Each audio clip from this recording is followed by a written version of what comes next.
హాత్ కాట్రో come నిజంగా చేతులు నరికేవారా?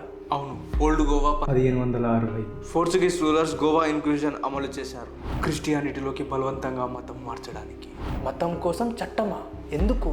హిందూ ముస్లింస్లపై కఠినంగా శిక్షలు విధించేవారు. హిందూ పండుగలు బ్యాన్ చేశారు, దేవాలయాలు కూల్చేశారు, వాటిపై చర్చులు కట్టారు. హిందువులు మతం మారకపోతే ఆస్తులు స్వాధీనం చేసుకునేవారు, కఠినంగా శిక్షించేవారు. అంటే చేతులు కాళ్ళు నరికేయడం. అందుకే హాత్ కాట్రో కమ్ అని పేరు వచ్చిందా? అంతేకాదు, మతం మారకపోతే బతికుండగానే కాల్చేసేవారు, కళ్ళ ముందే వాళ్ళ పిల్లలని నరికేసేవారు. అయినా కూడా మతం మారలేరు. ఇంకా చాలా విధాలుగా శిక్షించేవారు, ఆశ చూపించి మతం మార్చేవారు. మతం మారిన తర్వాత వాళ్ళు క్షేమమేనా? మతం మారినాక పాత ఆచారాలు పాటిస్తే మరణమే. ఇంట్లో దీపం పెట్టినా, తులసి మొక్కను మొక్కినా, కొన్ని సందర్భాల్లో ఆటో డాపే, అంటే బతికుండగానే కాల్చేయడం. ఎన్ని సంవత్సరాలు జరిగింది ఈ రక్తపాతం? 2 శతాబ్దాలుగా కొనసాగింది. ఇదంతా మొదలవడానికి కారణం సెయింట్ ఫ్రాన్సిస్ జావియర్. ఏమన్నావు? సెయింట్ ఫ్రాన్సిస్ జేవియరా? వాడి శవం ఇంకా గోవా చర్చిలో ఉంది.